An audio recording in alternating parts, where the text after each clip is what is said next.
Alright, so really big news for Outriders team. It seems that the game is finally confirmed to arrive to the Xbox Game Pass on day one. We've kind of been dabbing with this news for a while at this point, and now it's been officially confirmed on the Xbox website. We will discuss about that in this video and what this means for the future of the game, as well as what it means for you, the player, even if you're not an Xbox user. As always, if you enjoyed this video at any point, it would be super awesome if you left a like on it, and let's jump right in. By the way, if you want to get a chance at winning a free copy of Outriders on a platform of your choice, all you have to do is to be subscribed to the channel and follow the links down below, and I will announce the winner both here on this channel as well as via the email address provided. But with that in mind, let's talk about the recent announcements, because we did have some rumors and speculations that the game would indeed eventually arrive to the Xbox Game Pass, because we had this message circling around as early as last week, and there was a pretty strong hint over there at the bottom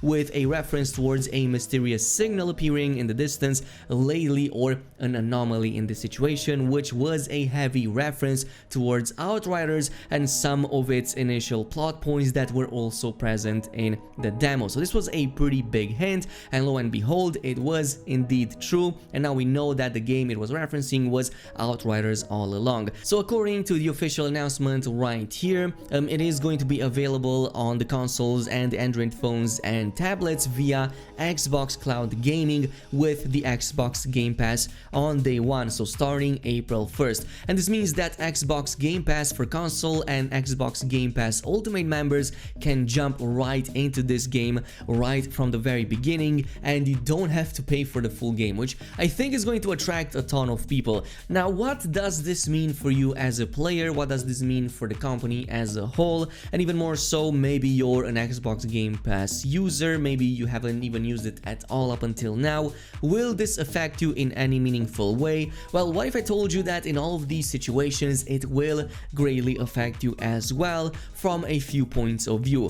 First of all, it's because this is one of the biggest subscriptions for gaming around, if not the biggest right now, with over 18 million active subscribers at the time of making this video. So right off the gate, the game will get a much wider reach than it would have if it was just released on the regular platforms without this subscription in place, because we have a potential of up to 18 million players to maybe just go in, try the game even for a few minutes or hours, or maybe the first month, and at least that's going to bring a huge influx of players into the game. And if just 10% of these players would give the game a try, since it is included in their subscription model, it would mean essentially doubling the amount of players we already had in the demo on launch. So that is just a conservative kind of number, by the way. As a result, this would also mean huge for everybody else, even on other platforms, since the game does support cross-play. So this means you can go ahead, form easier parties with other people, maybe even get a group of friends, maybe make some friends in the meantime, and also clear that content with other people thanks to the crossplay and the matchmaking. So yeah, really exciting news ahead. I cannot wait to see the influx of players, and well, this also means for the company as a whole that they get a much better deal from Microsoft, and maybe that is going to be put into some future DLCs or future content, since obviously the game would fare much better in this case. Now, what happens if you don't have Game Pass, if you don't even own an Xbox console, or maybe you didn't even meant to try the game in the first place because you don't want to pay $60 for a game that you might not enjoy? Well, in this case, this is probably gonna be the best deal for you, because especially if you're a new Xbox Game Pass user, your first month is only going to cost $1, and yes, from that point on it's gonna cost either $10 or $15 depending on the tier that you choose. But to play any game for $1 for the first month and give the game a try for only $1 instead of having to spend the full price of the game can be a huge kind of thing for a ton of you guys out there. And I know that there's a ton of you out there who are still on the fence about the game even after the demo. Well, maybe this $1 deal with the Game Pass might be just down your alley. Now, it's not all great news, by the way. Yes, in theory this is going to give the game a lot more exposure, and and it's going to bring a lot more attention and eyes towards the game and increase that player base significantly. But at the same time, there is also a downside, as I've said, and that is specifically that $1 price tag right there. So let me explain what happens in your typical situation, especially with the games that already got their launch a while ago, and then after that, after a while, maybe like 6 months or 1 year or a few years, they get another launch on the Game Pass. Yes, in that situation, it can be a pretty solid deal because it can help to revitalize the player base, since now there's a fresh influx of players who can give that game a try for basically the same cost they had for their online subscription. But in this case, Outriders will launch on the Game Pass on day one. So I can already see that people who would formerly buy the game for $60 would now be inclined to maybe just downgrade and get it for 1 month, but only pay $1 and see if they are going to stick with the game. And I think that for a single player game, $1 and getting like 1 month free is probably gonna be a much better deal, since you don't have to worry about like post-launch content too much. This isn't a live service game, so what you get on day one is basically a product that comes in with all the content inside of it. Nothing is removed to be launched later in a DLC or some other kind of way to get more money out of you. Everything is right there, right from the gate on April 1st when the game launches. So in theory, it could hurt the sales a little bit, because then people would be compelled to actually try the $1 version instead.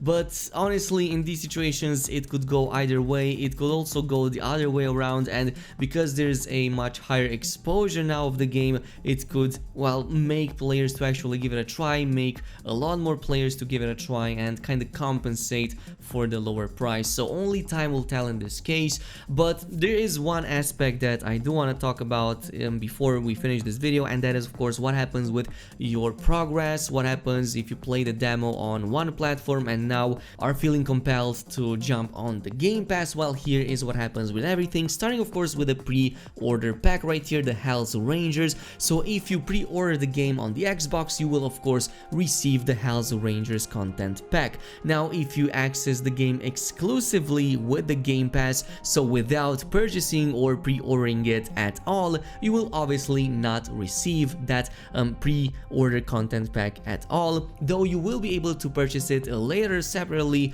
for a 10% off discount if you are a member. So that is a pretty solid deal right there. Now as far as progress transfer, if you change Xbox from another platform, here it is. So your progress will follow you if you switch between the Xbox, either Series X or S, and Xbox One, as well as vice versa. So as long as you're on the Xbox platform, you're gonna be able to transfer your save files. Your progress will not follow if you switch to Xbox from a different platform though, like for example PC or PlayStation, which makes total sense. Similarly, your progress will not follow you if you switch from Xbox to said platforms in the first place. Now if you own multiple platforms and plan to now play Outriders with the Game Pass, we would recommend ensuring that you play the demo on the Xbox so that you can further use that progress on the full game on the Game Pass when it launches. This also brings us exactly to that situation that I've talked about. What happens if you pre-order the game but you would like to now cancel that pre-order in light of the Game Pass news? Well, there's no problem. Yeah, the developers do get it. We've worked hard with Xbox to make things as easy as possible for you, so below are the steps that you can take to cancel your pre-order. If you have pre-ordered directly from Xbox, you have to sign into your account, go into your pre-order or your order history, and you're gonna be able to go ahead and yeah, kind of cancel that from right there. If you've done this in the past, you're probably already familiar with that. Now on the other hand, if you went to a local retailer, then you have to contact them directly, and their rules might be different. So depending on if you claimed that code or not, if you got it in the form of a code or a physical copy, it might already be impossible for you to even get a refund, because yeah, some retailers consumers might have different terms of service. This is it though with all of the recent details and everything else in between. Of course, exciting news ahead, a ton of eyes upon Outriders right now, pretty big launch, and I'm really glad on one hand that it launches on the Game Pass. On the other hand, I kind of hope that it would be kept for at least like 3 months, just pure launch, and then be launched on the Game Pass. But you know what, for the consumers and for all of you out there who are still on the fence about it, this is probably the best deal out of all of them. Thanks so much for watching. This is it for now, and I'll see you guys in the next one.